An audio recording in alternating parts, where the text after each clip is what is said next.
Israel. Today, its very existence is a miracle.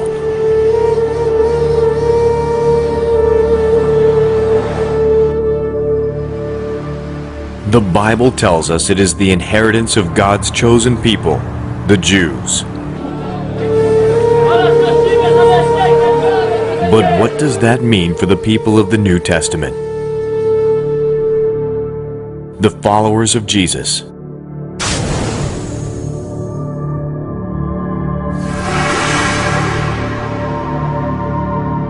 Does Israel have a right to exist? And if so, why should we care? God's history with His people has been going on from Abraham up to our present time. All in all, about 4,000 years. Professor Karl Heim from Tübingen used to say, "This people has been preserved by God for a great future." The subsequent struggles of this tiny state against seemingly insurmountable armed enemies have, of course, been the legends of modern times, and the legacy of hatred continues to challenge their very right to exist. This is the one sign they've had from day one. It's the miracle of Israel's survival. That for 18 centuries there had been a nation of Israel that still existed, but existed in exile. They were in every country of the earth, every single one, but they never were absorbed. They kept their national identity. And this was the thing that was amazing to them, because God said they would be King James, a hiss and a byword. They would be considered second-class people. They would be ripped off wherever they went, and this is literally going on. They're in every country in the world, but they still remain Jews. They keep their feasts, their national identity, this and that, and they would point to this as the sign. If anybody wants to see, how do you explain this? And so yet, they still survive to this day. And the Bible predicts it. Not only predicts their survival specifically, but God also predicts that they're going to be a big player, a major player in the last days. Can you imagine saying, though, that 1,800 years after they're in exile, still scattered throughout the world, yet have no homeland? Yet they predicted it would come to pass. And guess what? It absolutely came to pass, May 14th, 1948. The prophet Amos says, "I will bring you back my exiled people, Israel. They will rebuild the ruined cities and live in them. They will plant vineyards and drink their wine. They will make gardens and eat their fruit. I will plant Israel in their own land, never again to be uprooted from the land I have given them, says the Lord your God." The prophet Isaiah says, "They will rebuild the ancient ruins and restore the places long devastated. They will renew the ruined cities that have been devastated for generations." The nation will return in two stages. Two stages. This is extremely important, and a lot of people miss this. You say, what do you mean two stages? Okay, they're going to come back to their ancient homeland, but they're going to come back on their own. They're going to form a modern state, but they're going to be in unbelief of Jesus. We see Ezekiel 37 telling us the valley of dry bones. The bones live, but there's no life in them. They're there together. The sinew, the flesh is there, but can these bones live? And so there's two different phases. They come back to the land, but they come back spiritually dead.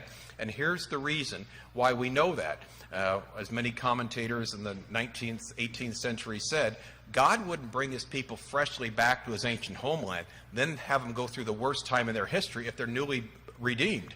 They're still going to be under judgment, under a refiner's fire, and that is the next event. So here's the history as far as the Jews are concerned. First, the first phase, they come back to their ancient homeland in unbelief. Then they go through this period, the 70th week of Daniel, the Great Tribulation, the refiner's fire, as it were, where it's they do survive, but it's very, very tough. During this period, during this time, towards the end of it, they realize, the leadership, the people, that they missed the Messiah the first time around, so there is a national revival, and they come to faith in Jesus Christ. The Lord then returns the second time, and as he's setting up his kingdom, he gathers, and this is the final gathering of Jews from all over the world, those that have believed in him, and bring them to Israel. So this is the second, again, two phases the gathering. The first gathering happened in 48 when the modern state was reborn. They're still coming to the land, but there'll be a second gathering by the Lord when he returns, so it'll be in two phases.